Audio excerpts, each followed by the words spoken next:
वो अपनी नाजायज जिद पे कायम है, अपने घर वालों के सामने तुम्हारी बेइज्जती पे बेइज्जती करती चली जा रही है और हम कुछ भी ना करें। लगता है वही सोच रही होगी कि शायद मैंने आपकी बात मान ली। जैन अच्छा लड़का है, तुम्हें खुश रखेगा। अपने हस्बैंड की दूसरी शादी करवा के कैसे खुश रह सकती हो?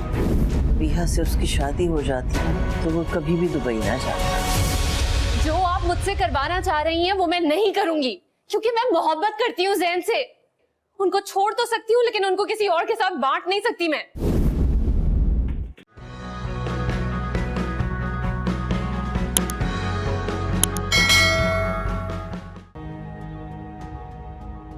कहाँ हैं अजहर आप?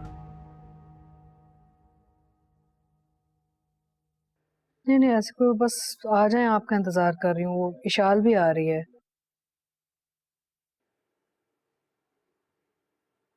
अस्सलाम वालेकुम मम्मी। वालेकुम सलाम बेटा। फोन करके ड्राइवर को बुला लेती, इतनी देर लगा दी आने में तुमने। ये सूटकेस मेरा है। हाँ क्यों, क्या मतलब है? मैंने वो घर छोड़ दिया है। बेटा, मियाँ बीवी में छोटी मोटी लड़ाइयाँ होती रहती हैं, ऐसी कौन सी बड़ी बात होगी कि तुम सामान लेके आ गई हो घर वापस? बोलो क्या हुआ है? और सायरा और जैन ने तुम्हें रोका भी नहीं क्या?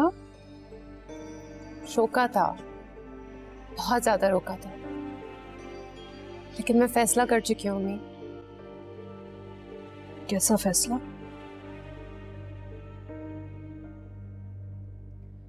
मैंने जैन से कह दिया है कि वो दूसरी शादी कर ले। क्या?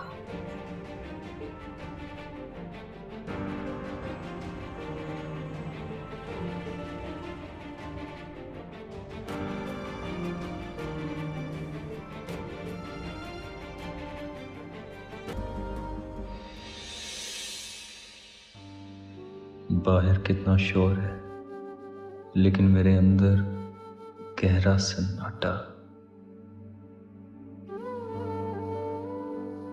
तन्हाई। पता नहीं अब जिंदगी में तुमसे मिल भी सकूंगा या नहीं।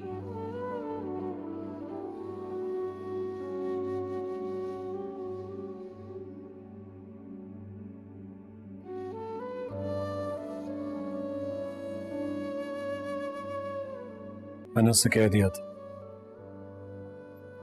कि अगर वो एक घर छोड़कर गई तो मैं उससे लेने के लिए कभी नहीं आऊंगा। बिल्कुल अंदाजा नहीं था कि ये लड़की इतनी जज्बाती है।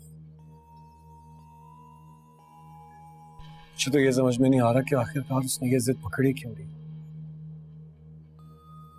चलो इस बात को छोड़ो, अब ये सोचो कि उसको वापस कैसे लेकर आना है।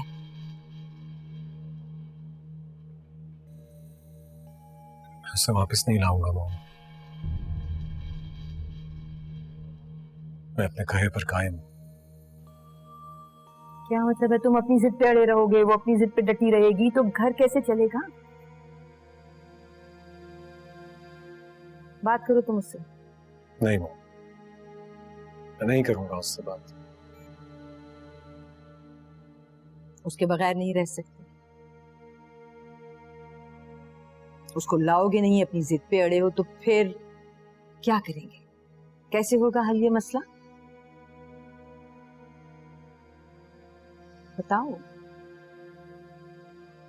मैं करती हूँ उससे बात। नहीं, आप उससे बात नहीं करेंगे।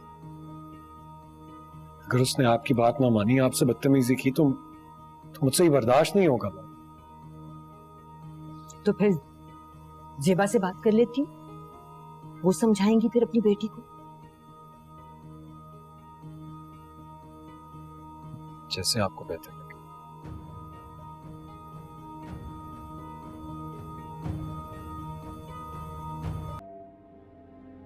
तो क्या तुमने किसी मजबूरी में ये बात कही है? बाबा, मैं किसी मजबूरी में ये बात नहीं कर रही। ये मेरा अपना फैसला है, मुझ पर कोई प्रेशर नहीं है। अरे नहीं है तो इतनी बड़ी बात करके अपना घर छोड़ने की क्या जरूरत थी? अगर मैं ये बात ना कहती तो यही बात जैन और सायरा आंटी कह देते। कही तो नहीं ना उन्होंने। हाँ नहीं कही, क्योंकि उनके कहने से पहले मैंने खुद ये फैसला कर लिया। उसमें इतनी हिम्मत नहीं है कि मेरी बेटी को धोखा दे दे। बाबा वो मुझे कभी भी धोखा नहीं देंगे, क्योंकि बहुत मोहब्बत करते हैं वो मुझसे। इशाल, जब वो तुमसे प्यार करते हैं तो फिर तुम ये सब क्यों कर रही हो? मैं भी बहुत प्यार करती हूँ जैन से। शायद मैं ये फैसला उनके लिए कर रही हूँ बाबा। गलत सोचा है तुमने, गलत फैसला है तुम्हारा। चलो अभी मेरे साथ, मैं तुम्हें छोड़कर आता हूँ घर। बेटा, कोई भी खुद से ना अपने घर को इस तरह आग नहीं लगाता। अम्मी आप लोग कुछ भी कहें, मैं अब उस घर में वापस नहीं जाऊंगी। मैंने फैसला कर लिया है और आप लोग इस बारे में जैन और सायरा आंटी से कोई बात नहीं करेंगे, इसलिए प्लीज अब ये बातें छोड़ दें। कैसे छोड़ दें ये सब बेटा? अम्मी अगर आप लोग मुझे यहाँ नहीं रखना चाहते तो मैं ये घर छोड़कर चली जाती हूँ कहीं और। इशाल, क्या हो गया तुम्हें? इशाल, बहुत बड़ी गलती कर रही है अजहर। आप कुछ कहें इससे? क्या कर रही है ये लड़की? बस तुम सायरा से बात करो।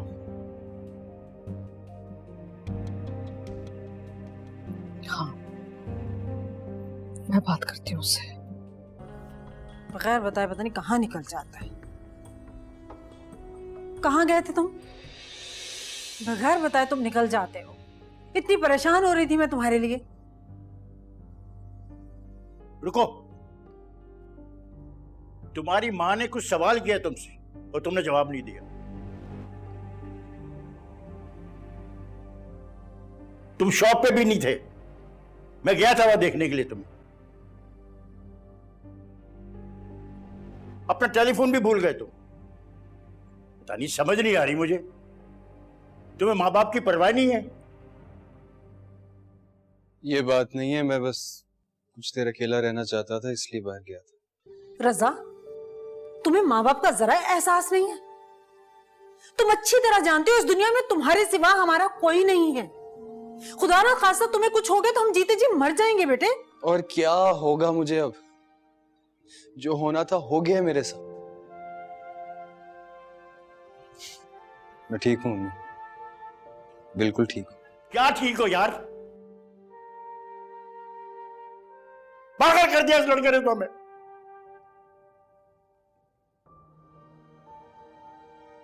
अजीब अजीब हरकतें कर रहा।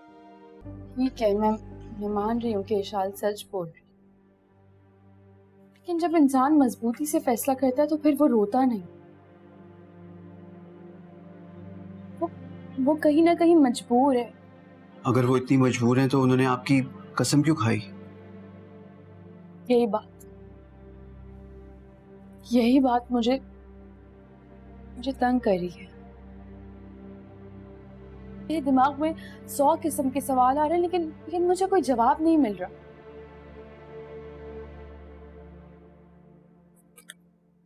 मैं पूरी रात नहीं सो सकी। ये किस तरह की मोहब्बत है कि वो अपनी ही मोहब्बत को बांटना चाह रही है। अच्छा, इतना मत सोचिए, रिलैक्स हो जाएं। आप ठीक तो है ना? जी, इशाल से सामना ना हो सके इसलिए बगैर नाश्ते के निकल गई। ऐसे भी कोई करता है भला, स्पेशली इस कंडीशन में?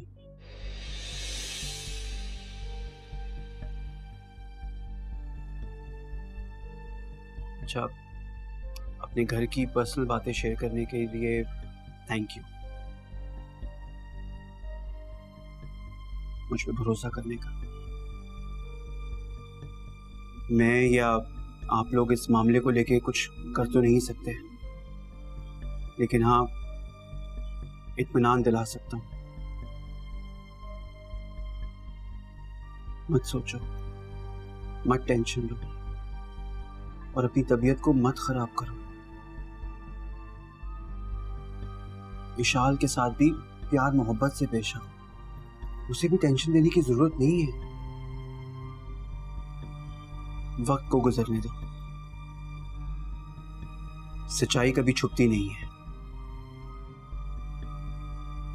एक ना एक दिन सामने आके रहेगी। अच्छा प्लीज अब रिलैक्स हो जाए, मैं अभी आपके लिए कुछ भिजवाता हूँ।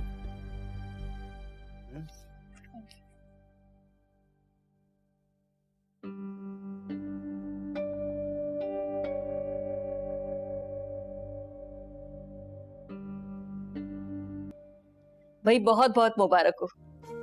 मुंह मीठा करो मेरी बच्ची। आज मैं बहुत खुश हूँ। अल्लाह ने इतनी बड़ी खुशखबरी दी है। अल्लाह तुम दोनों को इसी तरह हंसता बसता रखे।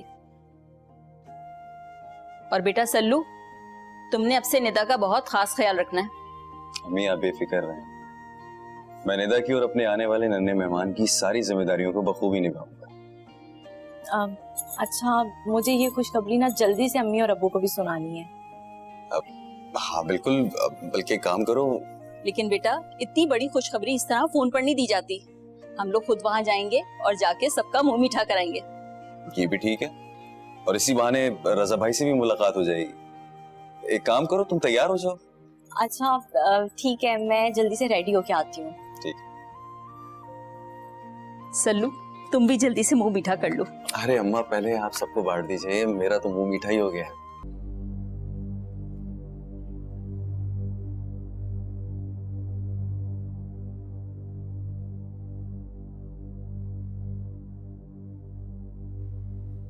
मैं अभिया की बहुत इज्जत करता हूँ। विशाल की बहन होने के नाते मेरा भी इनके साथ एक रिश्ता है, और मैं जानता हूँ उन्होंने घर में आकर जो कुछ भी कहा वो सिर्फ विशाल की बहन की हैसियत से कहा। ये विशाल को तकलीफ में नहीं देखना चाहती थी, इसलिए इन्होंने जो कुछ भी कहा ना तो मुझे बुरा लगा और ना ही मॉम को।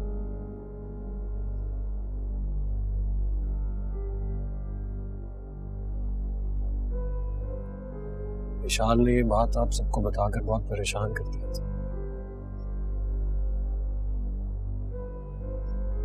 और शायद इसी वजह से अभिया ने ये सब कुछ किया।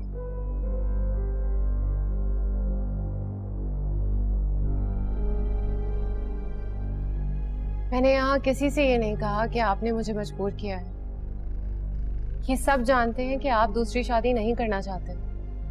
ये बात मैंने की है आपसे। बस करो इशाल। अम्मी आप इनसे कहें कि यहाँ से चले जाएं। आप में से कोई भी इन्हें मजबूर नहीं करेगा कि ये मुझसे बात करें, और ना ही आप लोग मुझे मजबूर करेंगे कि मैं वापस उस घर में चली जाऊं। विशाल बेटा, आखिर तुम समझ क्यों नहीं रही हो? ये मसला ऐसे हल नहीं होगा। तुम्हें जैन के साथ। बाबा, अगर आप मुझे इस घर से जाने पर मजबूर करेंगे ना, मैं फिर भी जैन के घर नहीं जाऊंगी। मैं ये घर छोड़कर कहीं और चली जाऊंगी। कैसी बातें कर रही हो तुम इशाल? क्योंकि मैं आप लोगों पर बोझ बन गई हूँ। आप लोग नहीं चाहते कि मैं इस घर में रहूं, तो फिर मैं चली जाती हूँ यहाँ से। इशाल बेटा, तुम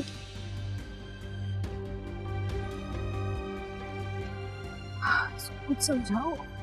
अजहर कैसी बातें कर रही है, समझ में नहीं आ रहा मुझे।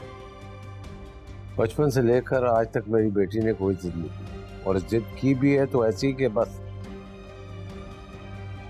वो तो बाबा, अगर मैं वहाँ नहीं जाती तो मुझे पता ही नहीं चलता कि कसूरवार है कौन। हम तो समझ रहे थे कि आंटी और जैन। ऐसा नहीं है। कुछ समझ में नहीं आ रहा, ये सब कैसे ठीक होगा? देखो, मैं अम्मा और आयजा के बाद कोई और दुख बर्दाश्त नहीं कर सकता।